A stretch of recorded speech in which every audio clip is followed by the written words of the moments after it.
It is now my privilege to introduce our next speaker, Dr. Anya Griffin. Dr. Griffin is a pediatric psychologist and a clinical associate professor in the Department of Anesthesiologist, Pain, and Perioperative Medicine at the Stanford University School of Medicine. She is the director of the Stanford Children's Health Pediatric Rehabilitation Program, or PrEP, intensive pain rehabilitation program for pediatric chronic pain with an interdisciplinary treatment team of occupational therapists, physical therapists, pain medicine providers, and pain psychologists. She has trained and worked in the field of pediatric psychology primarily with children and adolescents diagnosed with chronic pain, including sickle cell disease and cancer. Dr. Griffin, we're so grateful to have you with us today, and thank you so much for being a part of our team. I'll now turn it over to you. Thank you so much. It's really a pleasure to be here. So I'll be speaking today about self-care in the time of pandemics. And one of the things that we're really going to focus on is ways to care for yourself while we're caring for others. So the trauma from 2020 to 2022 has been extensive. In trauma, there have been many articles talking about this, and we're not talking about one pandemic, we're talking about multiple pandemics, unfortunately, at this point of what we've all been facing. And trauma is really this experience of severe psychological or physical distress following life-threatening incidents or really terrible experiences that we're witnessing in the world. So the COVID-19 pandemic really has changed the way that all of us live our lives, how we socialize, even how we work. And the unrelenting experiences that African Americans have actually witnessed before, during, and even after the killing of George Floyd, which contributes to racial trauma. And this is really a shared experience by all, and this shared sense of grief and loss, a lot of emotional reactions like frustration, sadness, anxiety. And as these things have gone on, not just for months or weeks, but years, many describe feeling a sense of hopelessness or helplessness, or that emotional reaction becoming more like irritability or defensiveness, shock, or even anger. And so primarily we've talked about, two pandemics, especially for individuals with sickle cell disease that are facing not just COVID-19, being at a higher risk due to pre-existing health conditions and racism, because we're talking about a primarily African-American population or people of color. And these pandemics have triggered an excessive hardship and long-lasting stressors, whether those are, many people who've been laid off from jobs, many individuals who weren't able to work because they got COVID. Unfortunately, when I created this, we were only talking about two pandemics, but it seems like we have other things that are going on. Some people talk about environmental pandemics on the horizon, or even threats of global war. The stress has not lessened, but it seems like it's grown even further. So particularly frontline healthcare workers, we've been on the front lines for a long time. We're on the front lines even before the pandemic began in the world of sickle cell. And now we're talking about truly being on the front lines of helping save many lives. Your role is vital towards improving the lives of individuals with sickle cell. And we recognize the impact that these pandemics really have on you as individuals, whether you're a healthcare provider or an individual with sickle cell.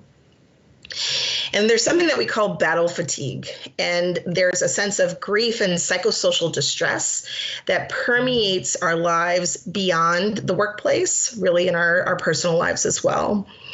And we treat others with a lot of kindness and compassion and grace in relieving suffering, but it's really critical that we start to turn some of that kindness, compassion, and grace towards ourselves as we're caring for others.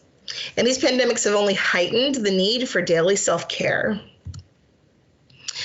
So I'd like to pose this question, and if you have paper or pencil around, or if you just want to use your computer to type, I'd like you to share. You can put things in the chat if you like, but just sharing what your daily self-care practices are.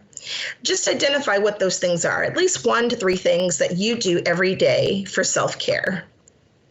And as we go through this talk, we'll see if there are additional things that we can do to maybe increase or improve your daily self-care. But just take a moment to just think about that. Write down 1 to 3 things that you do every day for yourself for self-care.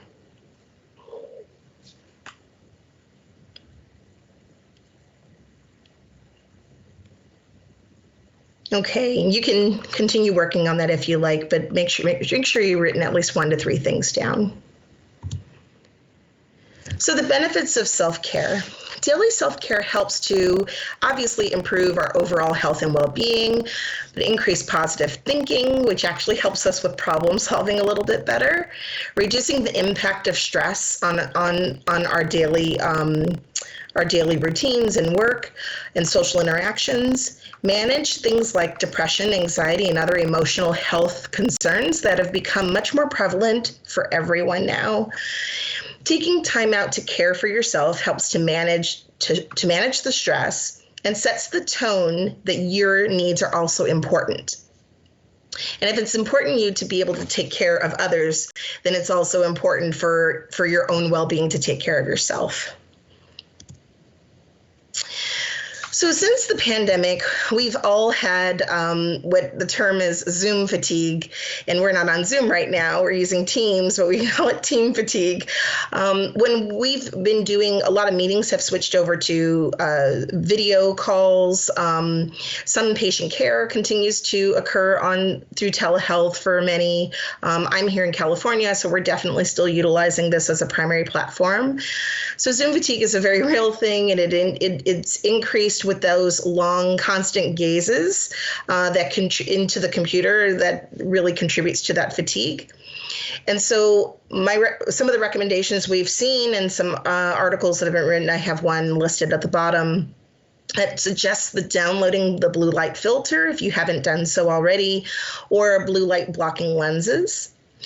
And taking mini breaks while you're utilizing the computer on video calls or telehealth, moving yourself, taking breaks, and switching from sitting to sitting while on video calls and stretching between those calls, even just doing some basic stretching or even doing a 5-minute yoga video, and changing the screen so you actually don't see your face. There's actually been a little work where people have identified that when you're staring into your own, like seeing your own face on the screen, that actually contributes to some increased distress.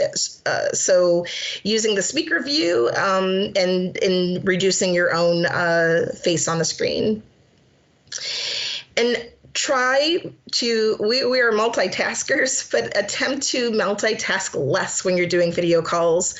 It actually reduces 40% of your productivity to try to multitask.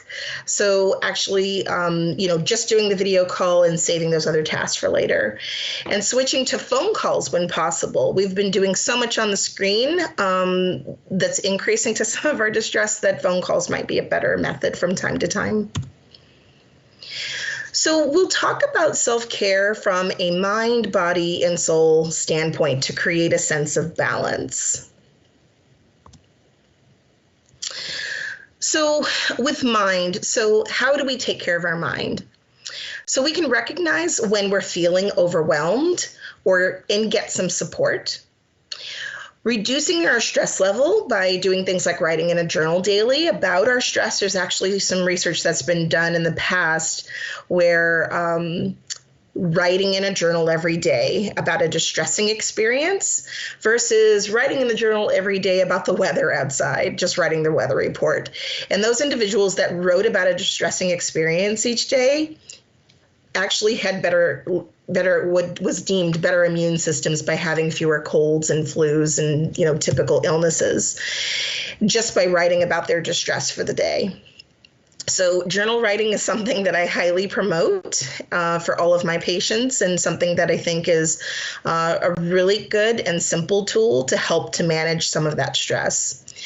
Expressing your thoughts to a supportive friend. In these days, I think, sometimes that's a really good strategy. In these days, friends are pretty stressed out too. So it's good to have that opportunity, but we might actually need to seek more support than that. Practicing relaxation strategies, mindfulness, breathing exercises to reduce stress. Mindfulness-based stress reduction is something that I highly recommend to providers and patients alike. There are many courses. Jon Kabat-Zinn created mindfulness out of Boston, and it's been utilized worldwide. And it's a lot of principles that were already out there, but he sort of packaged it in a certain way for mindfulness. Based stress reduction, it was originally used for helping people that were coming out of surgery, managing pain, but it's been really helpful for a lot of different medical conditions, including sickle cell, and for just managing general stress. So there are a lot of 8-week mindfulness-based stress reduction courses out there. There are even online courses that are free. If you just type in mindfulness class free online, there are a couple that will pop up that are pretty good. And I'd be happy to type in the comments later about those resources if someone's interested. And so I also recommend utilizing apps. There are tons of apps out there to help with managing stress. And I'll highlight a few of them in a moment, but some of them are the Calm app, which is probably one of the more popular ones, and Headspace being the next one that's pretty well known. And then Better Sleep, which was formerly called Relax Melodies. Breathe to Relax is another app that takes you through some breathing exercises. The other thing is, always considering the support of a licensed mental health professional. We are trained in stress management, and that is something that I think all healthcare providers at this point and all individuals with sickle cell at this point should really consider just getting that extra support for stress management.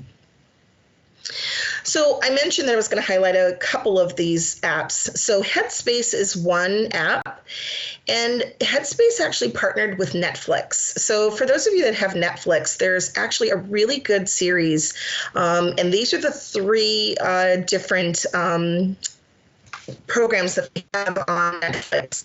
The one in the middle is called the Headspace Guide to Meditation, and that's my favorite one. It's really a very light and easy training on the use of meditation and mindfulness. There's all of the videos are these animated videos that are entertaining and just show you the process of learning more about how our thinking impacts not just our mood, but our psychology and our physiology. And they tell the benefits of things like meditation and mindfulness, and they teach these skills. So these are pretty short videos. They take about 15 to 20 minutes to watch the video. And at the end of each of those videos, there is an exercise that they walk you through. And I will show us an example of one of those exercises in just a moment. The one on the bottom, the purple one, the Headspace Guide to Sleep, is a focus specifically on sleep skills, or skills that will help with sleep difficulty. And then Headspace Unwind Your Mind is an interactive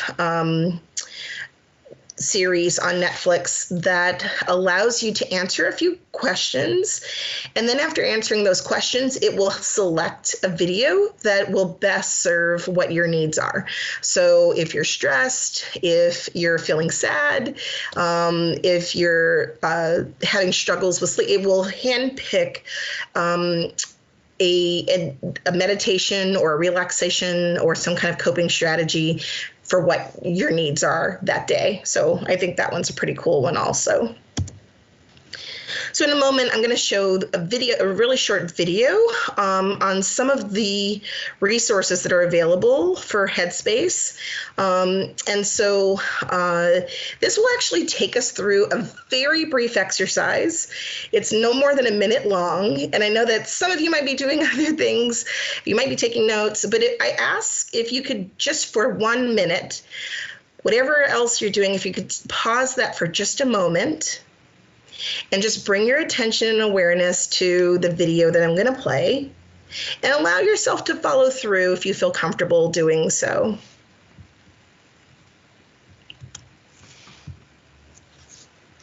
Hi, and welcome to Headspace. So no matter what's going on in your life right now, no matter how many thoughts are racing around your mind, no matter how the body's feeling, just take a moment to sit down and take a big, deep breath, breathing in through the nose and out through the mouth. As you breathe in, a sense of taking in fresh air, the lungs expanding.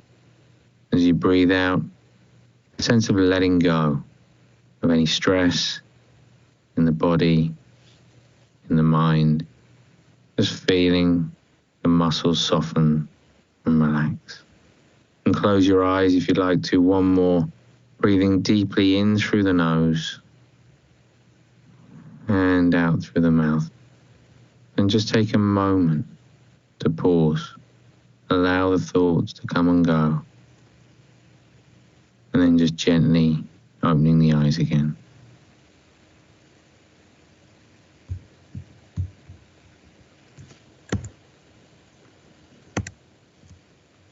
Okay, thank you for participating in that. You know, many people will tell me, that they sometimes surprise themselves just pausing for 1 minute, taking a few breaths, and the impact that has on them. So now I'd like to shift in talking about the body. So how do we take care of our bodies? And a lot of people will go through the day, and healthcare providers in particular are trained and taught to push your body to the limit every day by pushing through, sometimes skipping past lunch, sometimes staying up way past what is appropriate for sleep. Whether you're doing documentation or you're on call or you start at the crack of dawn before everyone else is up, and staying up way past everyone is already in bed, continuing to work. There are emergencies that require us to push beyond what our body's limits are. For those individuals with sickle cell, we're also seeing, having to work. But if you're having a pain episode or you're having something going on with your health, how often we just sort of push through. Many individuals with sickle cell have also told me that they have pain every day, all the time. And there's so much they have had to train themselves to just ignore for such a long period of time that we have this interesting relationship with listening to our bodies and what our bodies are telling us and what our bodies need when it's time to pace ourselves and slow things down. And knowing when it's time to take a break, when it's time to push yourself away from the computer or pushing yourself away from work, or and really just doing some self-care, listening to what your body is telling you about what your needs are. Drinking enough water. I can't possibly express this enough. When we're busy, this is an easy thing that just sort of goes by the wayside. So making sure that we're staying hydrated. And this is, of course, we know this is critical for individuals with sickle cell, but we need to practice what we're preaching and making sure that we're doing the same. Daily physical activity, we all know this to be pretty critical to our overall physical health and well-being. And this is not just physical health, but this is psychological health as well. Many of the recommendations I give are really taking care of multiple areas, but a daily walk, stretching, yoga, the things that your physician, of course, has recommended and approved, and of course, consulting with your physician before starting any new physical or any kind of exercise program. Sleep hygiene. I work with an occupational therapist, and this is really her shtick. She really promotes the critical importance of sleep hygiene and creating a nighttime routine. And as adults, I think we probably already have some not great habits, but I think over the course of the pandemic, we've definitely gotten a little off what is appropriate sleep hygiene. So getting enough sleep, making sure that we're following what is appropriate, and really reducing screen times. And the recommendation is stopping all screens about an hour prior to bedtime and switching to what we call wind down activities. It might be switching from using a screen to, or watching any kind of screen, and that includes TV, phones, computers, reducing that and switching to a magazine, a book, or using your device to play music, listening to a podcast, but turning the screen off while that's playing. So switching to a different type of activity that doesn't require the screens. Those screens are doing more to keep us up and wake us up, and really it's been a bigger concern, particularly for children and adults alike. Reducing light. So making sure that we have blackout curtains if necessary, or a way to really block out light. There's research that's pointed to even just a little bit of light in the room can really wake our system back up. So making sure that we have the lights down. Sometimes there's even recommendations for having a lower temperature in the room. Sometimes that's possible, sometimes it's not. And being careful not to take a hot bath or shower just before bedtime. That's another thing that has been a culprit for some individuals for disrupting sleep. And then really doing more of those calming activities as we're getting into bed. So whether that's a time for doing breathing exercises or listening to one of the apps, just, really reducing things from calming activities. So if we're reading a book and the book is very stimulating, that obviously isn't setting the tone for moving into sleep. So going from screens to other activities that aren't screens, and then going into wind down calming activities before bed. Consider healthy food choices for each meal, of course, and following physician recommendations. So we'll talk a little bit about movement. So aside from being a psychologist, I'm a dance movement therapist. And so movement is something that is very important. We know everyone talks about the importance of exercise, and we know that that is something that's critical. But sometimes just moving and moving creatively, one of my big recommendations is just turning on your favorite song and just like dancing like no one's watching. Even doing things like that with your family can be really helpful. If you have kids, they usually really love this activity. It's a really nice transition from the busyness of the day. Maybe people are on screens or doing homework or watching TV, and then deciding, okay, it's dance time, and playing music, and everyone, the household, just dancing and having a fun moment, just creatively moving around. And then having that be the moment that says, okay, the screens are off, we're shifting towards nighttime routine activities, and then we're going to get ourselves ready for sleep. So what I have on the screen are a couple of things. I'm actually going to show a video from one of these things on the screen. But a lot of health insurance, so HealthNet, over the course of the pandemic, had some great online video classes. There are many of those available now. So a lot of people would say, I don't have time to go to the gym, or I don't have time for this. Really, you're able to find many, many resources online. And the article that I have at the bottom is based on this yoga intervention that I'm going to show. This was created by a colleague of mine, Dr. Amanda Feinstein, and I supported her dissertation work being published. And it was the use of yoga for adolescents with juvenile idiopathic arthritis. And in that study, I'll show you a little bit of the video that she created. She has several different very short videos that are on YouTube. And you can just find them them under her name, Amanda Feinstein, in yoga, and you'll find the videos. And I think I have the link on the next page. But what she did was she is an individual also with JIA, and she created a yoga exercise video series for helping with morning stiffness. And it's very simple, very gentle, was sort of created with a yoga specialist who had a lot of experience in medical conditions, a physician that guided, and a physical therapist that guided the creation of this. And we ended up recommending it to a lot of our patients. And we've actually been using it quite a bit during the pandemic. It's been pretty helpful because they're so brief and pretty helpful. And so the video that I'm going to show briefly is actually based on she has several different ones, so different parts of the body. So she'll do something for the head and the neck, arms and shoulders, the torso, and for the legs. And so the reason why I'm showing this one with the hands is that, we spend so much time at the computer typing that a lot of times, we end up getting some of that stiffness in our hands. So I'm going to play this video, and you're welcome to join if you feel that that's appropriate, if it feels okay. Otherwise, you can just observe. So I'll leave that up to your own choice of what you feel is appropriate for you. Make sure that you're comfortable and being gentle with your body. Okay, so the first one we're going to start with is we're going to extend our arms out in front of us if that's comfortable. If it's not comfortable for you, you can just have your hands by your side. Either way is fine. And we're going to start by inhaling, making fists, not too tight, and then exhaling, releasing.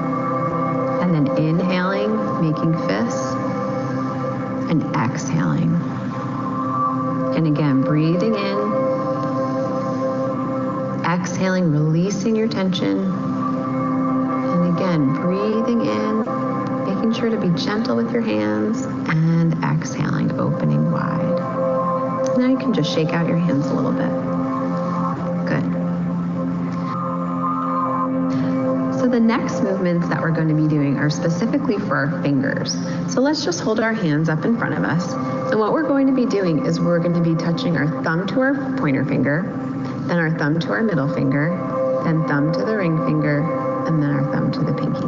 And then we're going to start all over to the pointer, the middle, the ring, and the pinky. And then again, pointer, middle, ring, pinky. And one more time, pointer, the middle, the ring, and the pinky. And that should help to loosen up your hands, and you can then shake out your fingers a little bit. And this is a movement that if it feels good for you to do it more than just 4 times, you can go ahead and continue doing more of those on your own. All right, so now let's do some movements for our wrists. We're going to bring our hands out in front of us if that's comfortable. If not, you can have your hands closer down by your sides. And we're going to start by inhaling, bringing our fingertips pointing down towards the ground, and then exhaling, bringing your fingertips up towards the sky. So again, inhaling deeply and exhaling. And again, breathing in and breathing out, feeling your wrists relaxing and stretching. Breathing in and breathing out. And trying to incorporate the wave breath whenever you can. Chest, ribs, belly, belly, ribs, chest. Good, and just one more time, breathing in and breathing out. Good, and then just resting your arms down by your sides. All right, so let's just shake out our wrists a little bit, and our fingers too. And we're gonna do one more movement that's for our wrists, and these are some wrist circles. So again, you can bring your hands straight out in front of you or even down by your sides, and just begin to come into some wrist circles. They should be nice and gentle. We're always focusing on being gentle with our bodies. We don't want to do anything that's increasing our pain. So just becoming aware of the sensations that you feel and making sure to be nice and gentle with your body. Changing direction. Good, and remembering to breathe. Good, and then just resting your arms down by your sides. From here, we're going to go into one movement for our elbows. And this is one where we'll be extending our arms out in front of us, just like this. And we're going to take a deep breath in with our arms extended. And then when we exhale, we're going to bring our fingertips up towards our shoulders. So if you can touch your shoulders, that's fine. And if not, just bring them up towards the shoulders. And then we're going to inhale again. And exhaling. Breathing in, chest, ribs, belly. And exhaling, belly, ribs, chest. Good job. And breathing in. And breathing out. And one more time. Inhaling. And exhaling. And this time, let's keep our fingertips. Okay. So the thing that I like about that video is that it's pretty gentle, pretty easy. It has a lot of breathing. It has a lot of relaxation. There's each one is just a few minutes long. So there's one that's more relaxation and breathing based. There's, again, I mentioned for each body part. There are lots of things out there like this. Part of the reasons why I sort of highlight this one is that I know how much research went into developing this, and effort with a lot of experts, as being a really gentle way of doing yoga. So another app that I'd like to highlight is something called Better Sleep. And I've been really impressed with this app. It used to be called Relax Melodies, and now it's referred to as Better Sleep. A company bought them out. But what I really appreciate about this app is that there are ways for you to create your own, what we call soundscape. So if you look at the screenshot that's at the bottom, with the little pictures. These little pictures are things that you can click on. So you can click on birds or ocean or flute and create your own soundtrack for relaxation. If you're the kind of person that really likes the sound of rain or the night sounds like crickets and frogs chirping, or if you like the sound of piano, you can create this in any way you want. There are lots of them that are free. You can utilize it free, and if you want to unlock many other sounds, sort of a whole library of sounds, then there is a cost for having the app. I believe in free apps, so part of why I mention this one is that it has a lot of really good components just on the free version. And then if you look at the top of that same one with the little pictures, it has different things. It has meditations, it has stories. There's a new component they just added called relaxation movements. So the meditations are pretty good as well. The other picture that says loving kindness for sleep, that's an example of a 9-minute relaxation that is part of their meditations. So if there's a whole series on sleep, there's a series, there are a couple of meditations on pain management, chronic and acute pain management. There are things for stress management. There are things if you're feeling particularly anxious. They even have a couple that they created just for COVID, and dealing with the stress of things like the pandemic. And so they have, I've listened to just about all of them.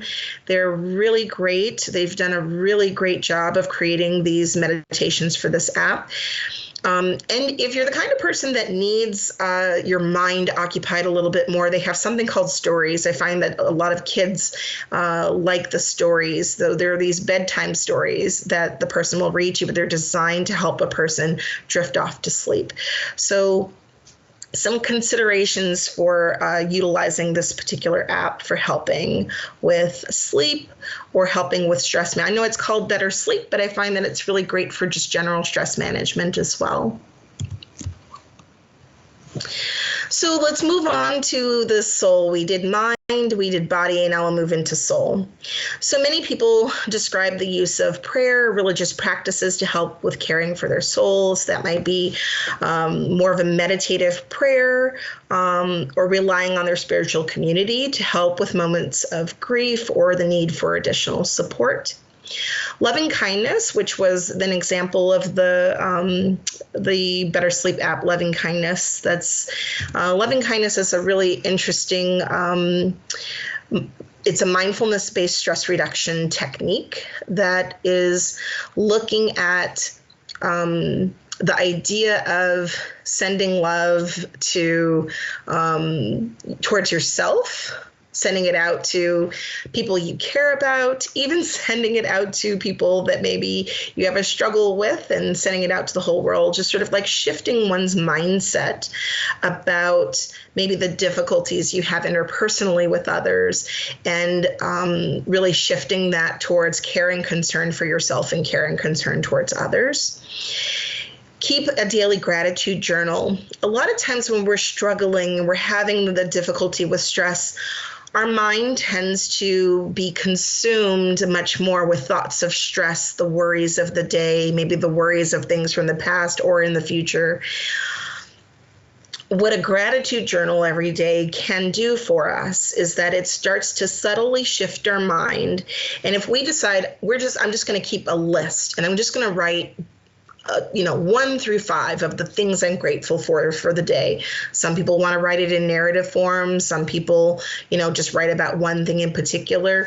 But even if you're just keeping a list, what starts to happen is that our mind will start to seek out for the day. What is the one thing that I'm going to be grateful for? Like, where is it? Let me find it for the day. So the more we keep a gratitude journal, the more we seek that out through the day. And it's a very subtle shift of allowing ourselves to seek out the things we're grateful for, seeking out a positive experience for the day, rather than when we're in a state of stress or even distress, we're typically that nervous system, that fight or flight reaction is seeking out where's the danger of the day, what are the things that can cause me harm for the day, and that's how we start to get overwhelmed and consumed by our stress. So something as simple as a gratitude journal can really be quite helpful in shifting that cognitive appraisal for the day. Reaching out to your spiritual support system is another thing, and that might be your friends, it might be family, it might be others, but identifying who are those resources for helping to support you in your life. So the Calm app is one that I've mentioned as one of probably number one and number two, usually Calm and Headspace. So Calm is an app and they describe on their website that they're a mental fitness app designed to help you build the strength to face life's ups and downs. There are a lot of, their library is massive of the different types of things they offer. You can even put a search if you're interested in something in particular. If you want, even if you want a particular celebrity, there are a lot of people out there, athletes and celebrities that have created a series. So there's something for everyone on the Calm app, and it's really nice to do this. Sometimes in the middle of the day, during your lunch hour, even if you have a minute to 5 minutes, they have some pretty short ones that you could help yourself by doing this either first thing in the morning, or doing this at lunchtime, or doing this right after you've had a particularly difficult meeting, or before you're going to have a difficult meeting, and then certainly at the end of the day. It's a really good practice to consider doing something like this for just a few minutes, even before you walk into the house after you've gotten off work, or even when you get into your car or wherever it is you're commuting, whatever method you're commuting, in listening to this. Just putting headphones on and listening to this right on your phone or whatever device you have. Please don't listen to this while you're driving, but listening to this like a pause, just a 5-minute pause of listening to one of the recordings on Calm, and then getting to the rest of your activities. could make a significant difference. So I mentioned gratitude journals, and I'd like to suggest for those of you who are willing, if you have that same piece of paper you were working from before, or again, if you wanted to type something out, of just finding some way of answering these two questions. And these are examples of utilizing a gratitude journal. So what are you grateful for today? You could put one thing, you could put 5 things, you could write just one sentence. But just giving yourself a moment to think about what you're grateful for today.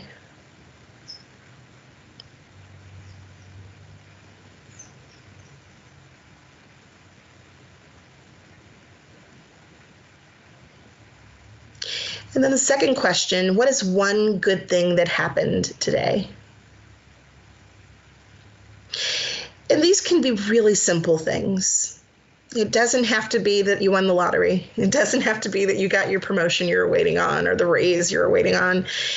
It could just be something very simple. Like I had a great cup of coffee this morning. It could be anything, but just one thing that was good that happened today.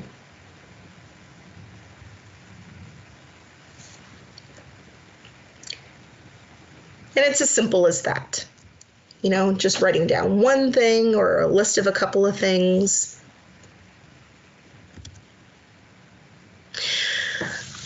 So if we put all this together, what we're really talking about is creating a self-care plan. And rather leaving it to just, sure, I'll do anything, I'll do something, really writing down what that is that you're going to do for yourself. We write down plans for work or certain tasks or goals that we want to accomplish. We have, when we entered, for those of that went to college, we entered college, you created a plan for graduation, sort of what classes were you going to take, what semester. We created a plan for that. We can create plans for our patients. We can create medical plans. We can create all kinds of plans about other things. Even for those of us that take medications, we create a plan about a schedule, about how we're going to do that. We can create plans for everything, but there's oftentimes we're not considering our own self-care plan. So I'd like for everyone to really consider creating a schedule for self-care practices throughout the day. And that might start with something very simple like daily stretch routine, yoga video, taking a walk first thing in the morning, maintaining healthy eating habits. And that's going to be different for everyone, obviously consulting with your physician on what's best for you. Staying hydrated, walking away from the screen every hour, giving yourself that rule that you're going to walk away from the screen. You're going to take a break every hour to reduce the impact of screen time. Practice relaxation coping skills, such as using the relaxation-based apps, breathing exercises, mindfulness, and going for a midday walk or taking an online exercise class or going, now a lot of gyms have fully opened, so sometimes that's hard to do in the middle of the day, but sometimes just a midday walk, like even for a few minutes. Removing yourself away from the indoor office spaces and the clinics and hospital spaces, moving yourself outdoors, breathing in some fresh air, being around trees and nature, just doing what you can about moving yourself outside, walking, really giving your mind and body, your spirit, a break from the workday. And taking up a relaxing hobby. Something like art, knitting. You'd be surprised, like some of those fine motor activities really do make a difference for stress management. Gardening, music, just considering something that is a relaxing hobby, something that you would enjoy, that you would be more interested in participating in. And taking a relaxing bath with dim lights, candles, relaxation, those kinds of things can be on that list as well. And follow a good sleep hygiene plan, really setting those regular bedtimes, reducing the screens, and creating the nighttime activities that wind one down for the experience of going to sleep.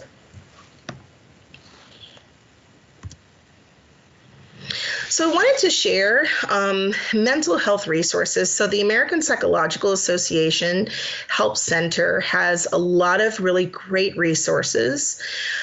that can provide a lot of education about mental health and ways to help you or to help your patients with things.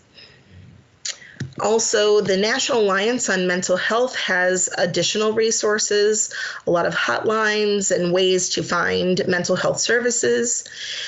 Now there are so many, I talk about reducing screen time, but there are online mental health resources for therapy, such as apps like BetterHelp, Talkspace. There are many, many companies that are coming out now offering those resources. And then local providers that offer either in-person or teletherapy. I highly recommend just contacting your insurance provider.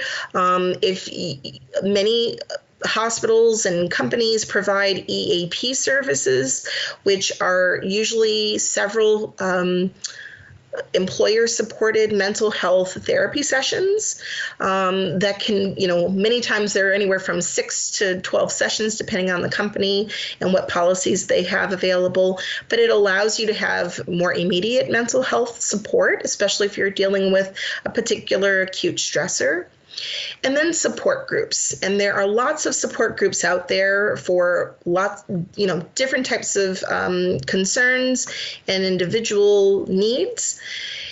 And then I can't say enough about utilizing our sickle cell community resources and searching with the Sickle Cell Disease Association of America and the local sickle cell foundations often have resources for mental health and supporting individuals with sickle cell disease.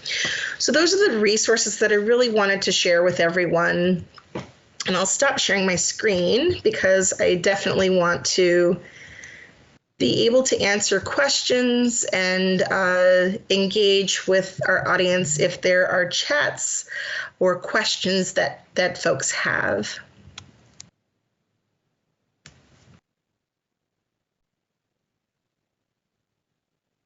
Go ahead and relay. Dr. Griffin, hi, I'm Shirley Johnson. I'm one of the co-facilitators with the group, and we're going to go ahead and read some things in answer to your question about the gratitude journal first. In relationship to our conference, one of our participants is happy that their sickle cell patient has not been in the hospital for 7 weeks. That's fantastic news. Those of us who are in the middle of a tornado warning are happy our power has not gone out yet. Oh my. Woke up this morning, my family just being alive, my family, my life, and a circle of support. So some of the same, I think the same message that we're hearing from a lot of folks here today is that we're just happy that we got up today and that we're able to enjoy this wonderful conference and able to enjoy wonderful speakers like yourself, and we're very grateful for that. I wanted to also go back and read, I think it was early in your presentation, I think you had asked some folks what they did for relaxation. And some of the comments that we received were take a walk outside looking at nature, some of the things you suggested, skincare, gratitude journal, and prayer. So they were a little bit ahead of what you had talked about, which is awesome. Quiet meditation time in the early morning hours, prayer, and walking depending on their schedule, drinking 3 bottles of water, sleep hygiene, deep breathing, stretching exercises. So we have some really great strategies to try to decompress our stress, which those of us who, are working every day with people who have healthcare needs, it's very stressful for us. We want to make sure that you're all being taken care of and that we are still in turn taking care of ourselves. We do have 2 questions, and then Dr. Wally Smith, your colleague, is going to join me, and we're going to kind of ask you some questions if that's okay. Sure, of course. Is there a cost for the app that you had mentioned? I'm assuming it's the yoga app? So I'll tell you about the cost of the app. So I believe in free apps. I don't want people to have to incur a cost. So we've worked really hard on our team to identify what those resources are. So the Calm app has a free component. Headspace has a free component. Better Sleep has a free component. For healthcare providers during the pandemic, the Headspace does have a fee for using their full platform. And I believe that healthcare providers can get a free, they can bypass that. I think there might be some questions about whether you're a healthcare provider. There might be a code that you guys can get your hands on, because I think different institutions have made decisions about whether they will support that or not. So the nice thing about the Headspace app is that Dr. Griffin, we are going to have to step in on Netflix. So if you have already a subscription to Netflix, you can get those resources for free, and I highly recommend those videos. Thank you very much. We are going to have to take a break. We have to seek shelter at this point. We are going to come back at 2:15. If we do lose power, that is going to be the wrap up for today. And if you can, hang on, Dr. Griffin. I know Dr. Smith did want to try to have some dialogue, but for the moment we have to kind of take shelter. We're hearing a little bit of a roaring noise in the background. Be safe, everyone.